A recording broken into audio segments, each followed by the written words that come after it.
Welcome back to the Heal with God podcast. I'm your host, Heather O'Brien. I'm wondering if you've ever thought, I want to honor God with fasting, but I'm not sure I have what it takes physically.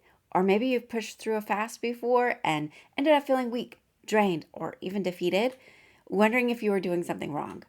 If you've ever felt that way, you're not alone. While the truth is, many of us are fasting with a heart for God, but without understanding how our bodies were designed to thrive in the process. And today we're wrapping up our fasting series with the incredible Lara Frendjian, host of Master Your Metabolism After 40 podcast. And she's sharing so much wisdom on how to fast in a way that doesn't burn you out, but actually builds you up. So, if you've ever wished that fasting could feel life giving again, even if you struggled in the past, this episode is your invitation to start fresh with grace and wholeness and wisdom to move forward. Let's dive in. Hey, warrior, welcome to Heal with God. As a Christian struggling with trauma, anxiety, and depression, you long for peace, but you worry healing might never come. I'm Heather O'Brien, and I've been there. Through learning to hear God's voice, I found the freedom and peace I was desperate for. If you are ready for real healing and freedom from fear, this podcast is for you. I pray the spirit of revelation fills your heart, and may you hear God's voice as you tune in. I know it's scary to think of trying one more thing to heal the ache inside you. The possibility of disappointment again is fierce. Maybe the thing holding you back is your doubts that you'd even follow through. It could be that you already know what to do, but you won't actually do it. So why not try the free mental makeover challenge? You need accountability. You need someone to check in on you and push you to do those things that you know to do, but also show you the things that you don't know. Hasn't fear held you back long enough? You know that you can heal with God, and it's okay to need help. God never intended for us to do life alone. You aren't a failure for seeking help with God's people. It's actually His desire for us to work together. So stop second guessing the truth that you can heal with God. I'm ready to do this with you. Let's walk on this healing journey together. Start the free Mental Makeover Challenge right now at heatherobrien.net/Mental Makeover Challenge. That's heatherobrien.net/Mental Makeover Challenge. And the link is in the show notes. I guess my next question is I normally take certain vitamins and supplements. I don't have any health things, I'm not taking a prescription or anything. Sure. But your multivitamins and things, does it make sense to continue doing these kind of things while I'm fasting, or is that messing up everything too? Yeah. Okay, you listen to my podcast. So I'm very careful with supplementing. I'll be honest, 90% of my clients, when they fill out their intake forms, I'm cutting out most, if not all of their supplements. Because you have to be very careful with supplementation. It can cause more harm than good. And I personally learned this the hard way. Oh. It I realized after the fact that when I cut out my supplements, although they were clean and all the stuff, like they were pharmaceutical grade, they were quality, cut them out, and I felt better. Some of my Wow. symptoms dissipated. So the first thing I'll say is just you guys don't supplement just for the sake of supplementing, especially multivitamin, multimineral. Our body is so intricately designed that our nutrients work together, and food is always best. Mm. So, when someone works with me, the first 4 weeks, we're just doing food. So, when I supplement, I'm very specific Mm. to what the person needs and what the person is deficient in. And once we determine that, then we will supplement because our food is not what it used to be. So if you're going to supplement, I would say the only thing I would make sure you do is the adrenal tonic because you're getting sodium and potassium and some magnesium in there. Do the mineral drops and possibly a magnesium, but your body has to be ready for magnesium. Some people feel ill when they supplement with magnesium. Like it literally Mm. depends. So, an Well, if you've easy one already for been me, taking it and you're on your fast, you well, can take it. Yeah, keep taking. Okay. keep taking it. Keep Okay. taking it if you're okay with it. But those would be the three that are okay. Multis, like if it's got multi, skip it. Like don't Okay. ever take it. Yeah. Don't take that whether you're fasting or not. Don't take it ever. I love this information. This is very good. So you have helped me so much with just this basic understanding of I feel like I had a good handle on it, but even like I had no idea about the salt and adding things to the water that won't give me the hunger spot. I'm so scared about Yeah. adding things to my water. I've done like lemon oil and peppermint oil in my water. Is there any reason why that would be bad during a fast? The peppermint oil should be fine. The lemon might stimulate hunger hormones because again, it could stimulate bile flow, and the liver, the liver has an affinity to lemon. I don't know if the oil will do the same as the juice, but it could stimulate digestive juices as well. So the lemon I might stay away from. I love to drink herbal tea. Herbal tea, even with a splash of cream, because again, it's a fat and it's not going to kick me out of fasting. So Mm, in my group, we do a 5-day fast. I lead my clients through it, and there is food involved, except the ratio, it leans towards fat. So okay. even though you're eating, I mean, it won't be a spiritual fast because we are eating food, but it is putting you in a fasted state, even though there is food involved. Mm. And yeah, so the Well, other thing that I want to say is, no, go ahead. Did you have a well, I question? was just like, I want to challenge you for just a minute because when we are not doing our norm, we are fasting. It is hard. And Yeah, those 5 days is probably a little bit difficult for those people going through those 5 days.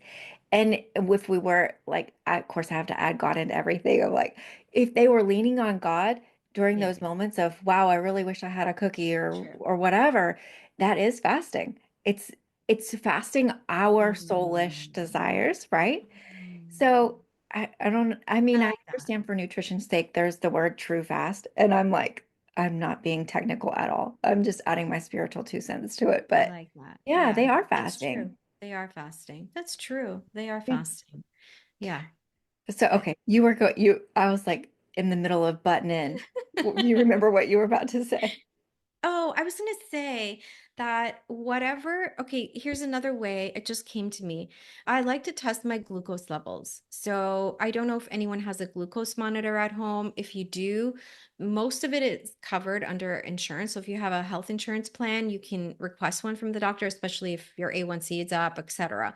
So while I'm fasting, I like to test my blood sugar levels to determine if my body is overly stressed, and Oh, then I can adjust. So whenever, you know how I explained when your cortisol levels spike, glucose is released into the bloodstream, and that's what the body does when it's under stress. uh-huh. Well, your blood sugar will spike.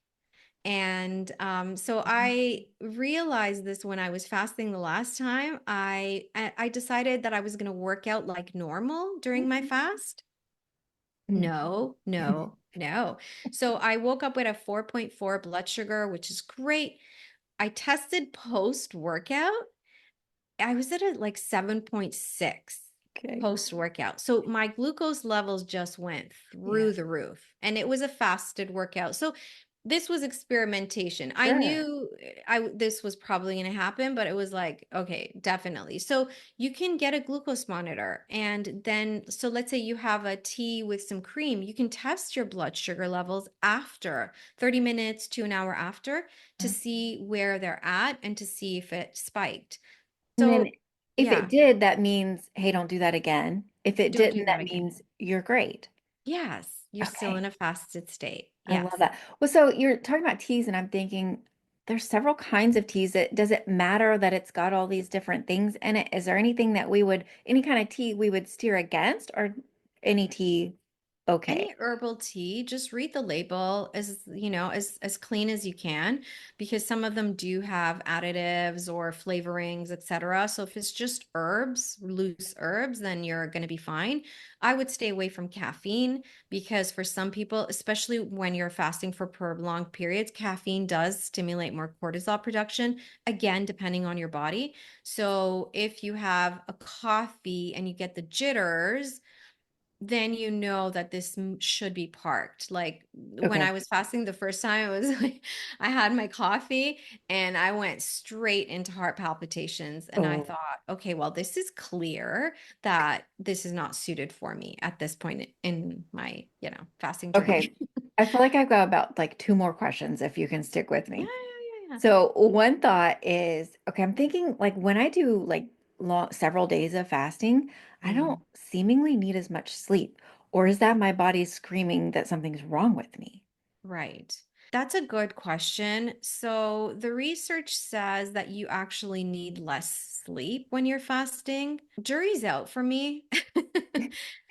Okay. Because is it you're not sleeping as well because cortisol is spiking? So I think it's all about getting to know your body. So if Okay. you're going to sleep, and this is what I learned is I started to test my blood sugar levels before I went to sleep. And if they were healthy, meaning under 5, then I knew that I'm fine. Mm, If I woke up at, I'm going to bed at 5 or a 4, and I woke up at an 8, there's something wrong. okay. Something's going awry there. So I think knowledge and really understanding your body and having some metrics, this is where the accounting Mhm. comes in, Yes. is really helpful because knowledge is power, Yes. and working with and not against your body, because then you can make adjustments. Hmm. You can say, okay, you know what? Maybe, and this is what I learned, I have a little bit of fat before I go to sleep.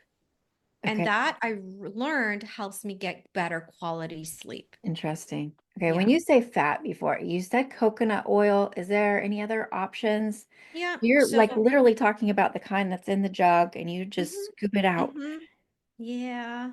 I mean, I like fat. Like, I yeah. don't guess I've ever tried that. Is there another option? Sure. You can have maybe half an avocado with some salt sprinkled on it. So even when Or you're fasting. Yeah, Okay. because it's a fat. It's Yeah. primarily a fat. It's rich in potassium, which is great for your adrenal glands. You put a little Okay. bit of salt. It's kind of like an adrenal tonic. Uh-huh. Uh-huh. Okay. I find that works. I like coconut butter. So it's basically the meat of the coconut, and it's dried and churned, and it's like this creamy butter. I say coconut because there is research in that it puts you into ketosis. Okay. Some people have MCT oil, which is a combination of oils, including coconut oil. What else? Nut butter. So maybe a tablespoon of almond butter with a sprinkle of salt on it will do it. Again, it's predominantly fat, very little protein, if anything. So when you're fasting, you want to keep the proteins low, essentially. Interesting. I was not doing that. I'm learning Mm, so much. I yeah, thought you just needed a little bit more protein and you'd be good. So right. I'm thinking about peanut butter, but you didn't mention that. Is that because it usually has like sugar in it? Well, that, and I'm not a huge fan. I don't know if we want to go there, but I'm not a huge fan of peanuts because of the growing methods. There's a Oh, lot of mold that could develop on the peanuts. And there's a little bit more protein in the peanut butter rather than the almond butter. okay. So I'm just very careful around peanuts and peanut butter. Yeah, Okay. yeah. What about just a handful of almonds? You could do that, but I That's find not the the same. less chewing there is, Mhm. the better. Okay. That makes Because, sense. yeah, the chewing actually stimulates, like the saliva with the chewing Uh, stimulates gastric juices to be released. So okay. the less you chew, the better off you are. Oh, this is so interesting. Okay. I hope my audience is just as fascinated as I am, but I really want to fast, but I want to do it better. For Yeah, God, for me, for everyone around me, I want the for sure. experience to be spiritual and, not just maddening. Yeah, yeah. Let's see. And this is the thing, right? When you're fasting and you're not feeling well, you're not very nice. Yeah, So what are the fruits of the spirit looking like? exactly. What spirits are you opening your life to while you're fasting, while you're like willing and grating your Okay. teeth and doing it? So Right. is it defeating the purpose, Could be. Yeah. I've had a lot of people tell me, like, well, I fasted once and I was so mean, I'll never do that again. Well, you might need to do a few more times to get those devils out, but Yeah. fasting can bring out the devils, right? And Mhm. so I guess that's for another episode. I might talk about that. Mhm. My last question is, Okay, so you've helped us get the pre-phase. We want Mm, to think about before we're going to fast that we're going to do the physical, the spiritual. The spiritual is, asking God why, when, where, how. And also in that prayer time, we want to ask God, okay, and look at our cycle, look at what it's going mm, to look like. And then you also said, start the fast before you start the fast. So it's kind of like a pre-fast yeah. of uh, more fat. Did I summarize it well? Yes, yes, yes. And the other thing that I'll tell you is do things before your fast to kind of empty your stress bucket. Mm, So make sure you're sleeping. Like just yeah, have really good hygiene leading up to it. Make sure you're not stealing from your sleep. Don't fast during a time when it's that life is stressful. You that's have, good. umpteen deadlines. I empty my calendar when I'm fasting. Wow. I would not, I mean, I strategically chose today because next week I am fasting. And I Wow. want to be, less as little stressed as I possibly can. So be Yeah. wise, reduce your stress bucket, empty it out. Don't, plan dinners. Don't do crazy amount of cooking Yeah. for other Yeah. people. Yeah. Like it's just use your wisdom. So sleep is critical. Be nice to yourself. Positive self-talk is really Mhm. important because when you are mean to yourself, you're actually spiking your cortisol levels. Wow. Yeah. Hydrate, make sure you're drinking, make sure you're eating really well and clean leading up to the fast. Don't go, oh, I'm going to fast for a week, so let me just get it all in, you So know? I've definitely done that. And you're saying that's like I definitely do that. And I'm even thinking like my weekly fast, like I know I'm fasting tomorrow, so I'm gonna eat whatever I want today, but you're saying that actually might be harmful for the It next. will be harmful, like guaranteed. Wow. Okay. Guaranteed. There's science and research behind it that when you prepare for a fast, when you do these things, it's like you're emptying the stress bucket. And the scientific term is not stress bucket. It's called something else. Hold on, what is it called? Because I looked up because I had this thought and I thought, I wonder if there's any research supporting this. Now I can't find it in my notes, but it's Okay. called something else, and there's actually research supporting it that I love you it. need to prepare for a fast and you need to be sleeping, you need to be exercising. All the basics that we know we Uh-huh. should be doing before the fast. Yeah. Okay. I love that. Okay. And Mm, then I guess I was like, I'm summarizing all of our turn of events. And so during the fast, we're gonna add minerals to our water, the salt, get the special salt, get the special electrolytes that don't have the additives and things in it. And don't really need supplements during it, except for those things. And then I guess I want to end it. Let's say we have fasted, 3, 5, 10 days. I don't know. Sometimes I just go on and on and on. I never know. So let's say I'm ending it and now I'm like, I'm ready to eat. I've yeah. heard people say, they know what they're supposed to do, but then they just go order 10 hamburgers and then they throw up. Mm, I know that I really want to honor my body and yeah. end the fast well. A lot of times when I take my first bite after a fast, I'm like weeping uncontrollably because me and God were so close. And it's like this, Mm, oh, it's such a spiritual moment when I take that first bite. I don't know if mm, I'm articulating it quite right, but it's like I don't want my connection to him to go away because it was so beautiful, but also I do want to eat, you know. yeah. And so sometimes the first bite will be communion. Whatever my food is, I just let my food and my drink be communion and Yeah. I'll honor God with it. But do you have like any tips on how to Sure. break the fast and honor our body and God at the same time? Yeah, so that's a beautiful question. And I actually love the way that you put it, that, yeah, the emotional, getting out of it. So, physically, what's happened during the fast is that your digestive system, especially if you're not eating anything, your digestive system has slowed down.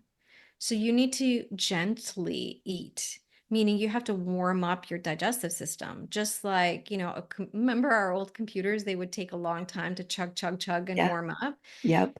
Yeah, that's kind of how our bodies function. So you have to warm up your digestive system. So I would say this is where the bone broth would be beautiful, Oh, okay. because you're warming up your digestive system. It's very healing for your gut. It's got some collagen in there.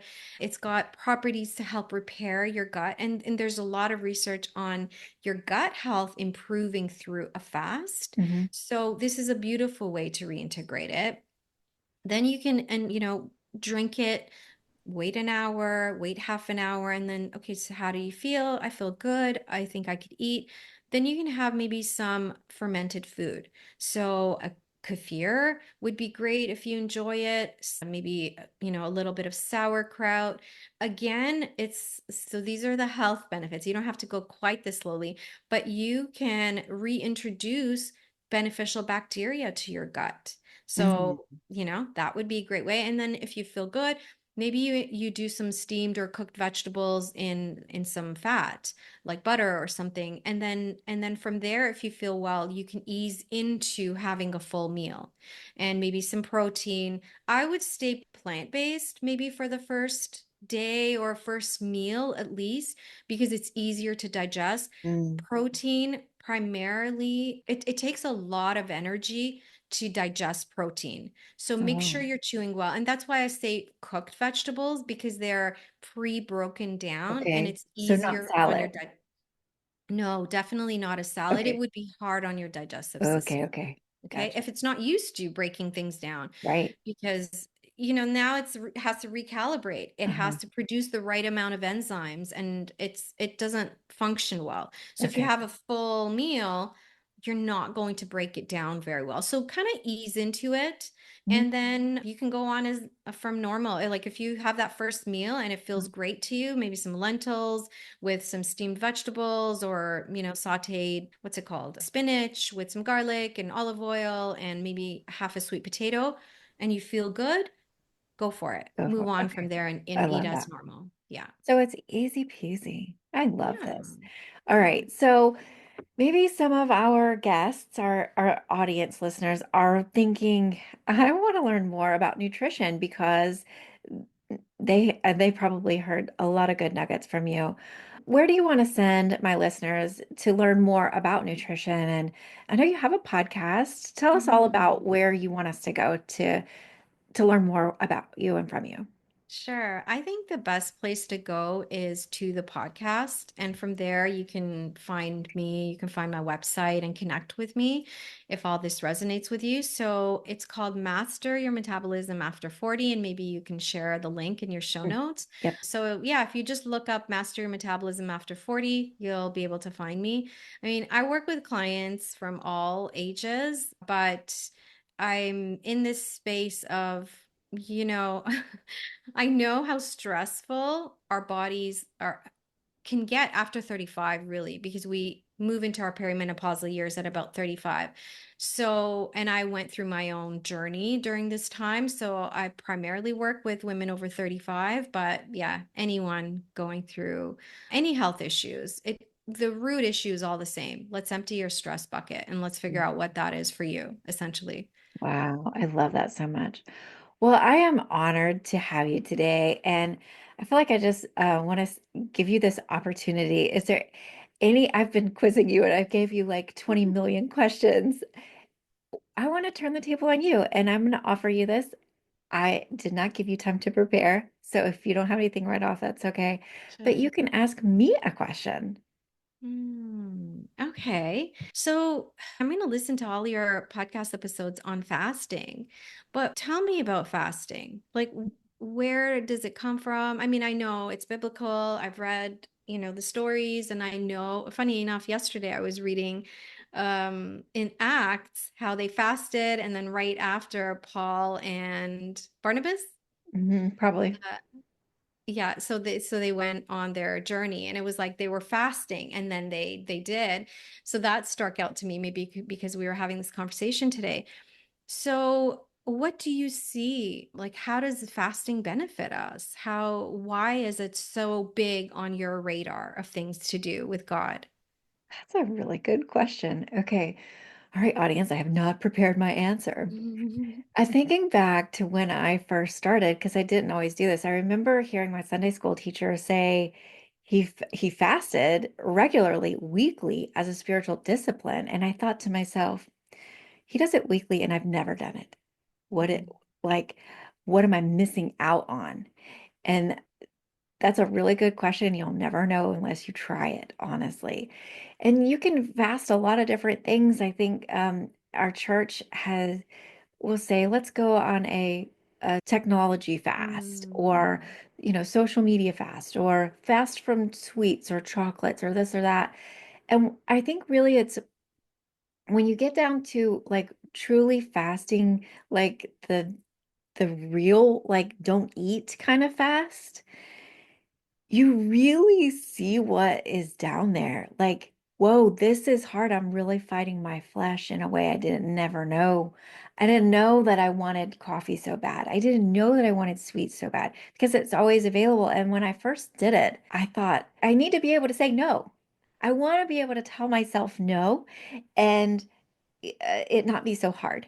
mm, And I want to be able to partner with God and know what it feels like whenever He's doing it with me. And I realized, so that was kind of my initial invitation to it. It was just an invitation. I felt the Holy Spirit tap on my shoulder and say, "Hey, you want to try it?" And that was kind of it. And when I tried it, I realized, whoa, this is different. And I would lean on prayer while fasting, right? And so it was yeah. like this aha moment of this doesn't have to be so hard, Heather.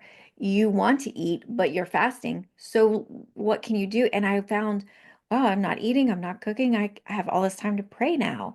And so I would use that time to lean on God, and I would use every hunger signal to say, okay, God, I need you. You're the one who Mm, satisfies me. You're the one who completes me. And just through that, like my connection with God would get so tangible. Maybe I think that's the best word. So tangible. yeah. And there's just nothing quite like tangibly experiencing the presence of the Holy Spirit. And the more you do it, the more you realize how much you need to do it. And Mm, you kind of long for it. You long for that closeness, just like I long for my prayer closet in the morning. I can't wait to get there because I experience Him there. And the same, I guess, is with fasting. That was a long-winded answer, but thank you for asking me that. That was beautiful.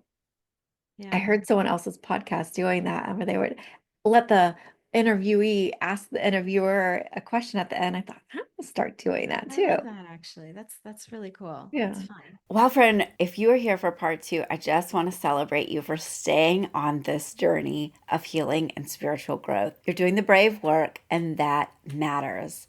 As we close today, let this sink deep into your heart. You don't have to choose between your faith and your health. God designed you to walk in both.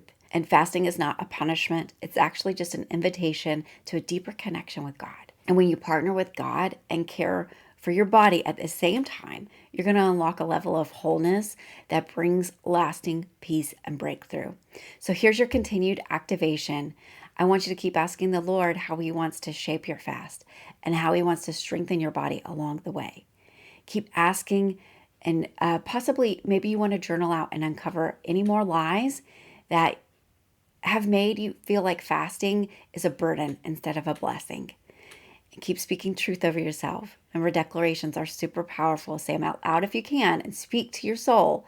I am strong in spirit and supported in my body, and God designed me for spiritual growth and wholeness. And if you're hungry for even more support, you'll love my book, No Fear Allowed. It actually dives deep into spiritual disciplines like fasting, showing you how to walk it in them with courage, clarity, and freedom. You can grab it on Amazon. And don't forget to go connect with Lara Frendjian too. Her podcast and resources are such a gift to those of us walking this health path. You can find her on her podcast, Master Your Metabolism After 40, and check out the link in the show notes for her website and all the details to help you nourish your body while walking in spiritual discipline. Let's keep healing with God. You were made for wholeness, body, soul, and spirit. I'm cheering you on every step of the way, and I pray blessings and favor are chasing you down. I'm Heather O'Brien, and it's been such an honor to be in your earbuds today on the Heal with God podcast. If you're looking to hear God's voice, heal from the inside out, and maybe even share a laugh or two, you're definitely in the right place. Every Monday, we bring you powerful interviews and practical tips to support your healing journey. And every Thursday, join me for a Pray and Declare episode, as it's like a spiritual spa treatment to realign your heart with God. Just a quick reminder, while the content here is meant to inspire and guide, it's not a substitute for professional care from your physician or therapist. Be sure to hit the subscribe button so you never miss an episode. Join us back every Monday and Thursday. And until then, I'm praying blessings and favor will chase you down.